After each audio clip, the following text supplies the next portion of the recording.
काय माहिती नाही मला.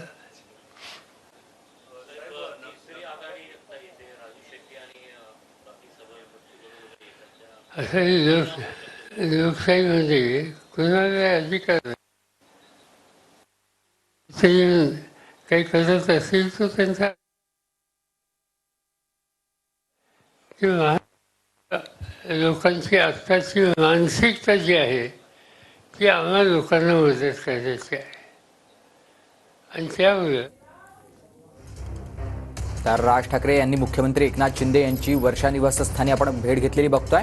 त्या संदर्भातला एक फोटो देखील आता समोर आलेला आहे. राज ठाकरे हे मुख्यमंत्री एकनाथ शिंदे यांच्या वर्षा निवासस्थानी दाखल झाले. या दोन्ही नेत्यांच्या या भेटीदरम्यान कोणत्या विषयांवर चर्चा होते हे देखील पाहणं तितकंच महत्त्वाचं असणार आहे. दरम्यान या संदर्भात अधिक माहिती देण्यासाठी माझे सहकारी गिरीश गायकवाड हे आपल्यासोबत थेट जोडले गेलेत.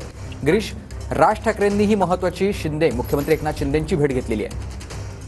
नक्कीच आपण हे सगळे फोटो पाहतोय. वर्षा निवासस्थानी राज ठाकरे यांची मुख्यमंत्री एकनाथ शिंदे यांच्यासोबत जवळपास 20 ते 25 मिनिटं चर्चा झालेली आहे आणि जागा वाटपा संदर्भात प्राथमिक चर्चा झाल्याची माहिती खात्रीलायक सूत्रांकडून सध्या मिळते. मनसे वेगळी निवडणूक लढवून बाहेरून पाठिंबा देणार आहे का यावर देखील या बैठकीमध्ये चर्चा झाल्याची प्राथमिक माहिती मिळते आणि आजच संपूर्ण विधानसभेचा जो आढावा आहे तो मनसे प्रमुख राज ठाकरे यांच्या बैठकीमध्ये होणार आहे. त्यांनी आढावा बैठक सुद्धा शिवतीर्थाच्या अगदी बाजूला असलेल्या नवीन पक्ष कार्यालयामध्ये ठेवलेली आहे आणि त्यापूर्वीची मुख्यमंत्र्यांसोबत